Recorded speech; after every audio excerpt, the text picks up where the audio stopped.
ঈদ উপলক্ষে আমাদের বাসায় বিভিন্ন ধরনের পিঠা বানিয়েছি। আগে তো ঈদ উপলক্ষে রমজানের শুরুর দিকেই বিভিন্ন ধরনের পিঠার উৎসব শুরু হয়ে যেত। গ্রামের প্রতিটা ঘরেই তখন পিঠার উৎসব লেগেই থাকতো। তবে এখন সে আগের মতো পিঠা বানানোর কোনো কিছুই দেখা যায় না। কিন্তু আমাদের ঘরে আমরা যেহেতু মেয়ে মানুষ বেশি, তাই আমরা প্রতি বছরই আমরা নিজেরাই যতটুকু পারি ততটুকু পিঠার আয়োজন করার চেষ্টা করি। আগে রমজানের শুরুর দিকে ঈদ উপলক্ষে সবার ঘরে ঘরে পিঠা বানাতো, আর আমরা সবাই মিলেমিশে একে অপরের বাসায় যেয়ে পিঠা বানিয়ে দিয়ে আসতাম।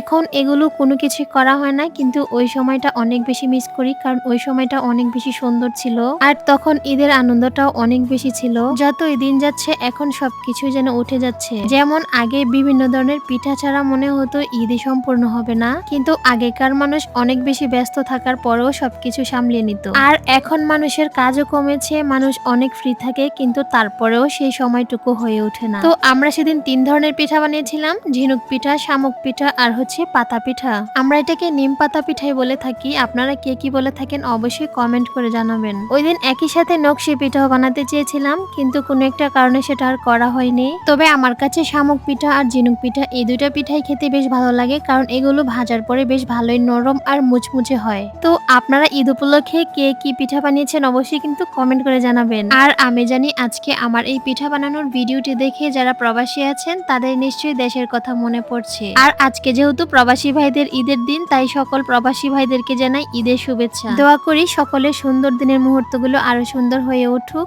তো আজকের ভিডিও পর্যন্ত, সবাই ভালো থাকবেন, সুস্থ থাকবেন। আল্লাহ হাফেজ।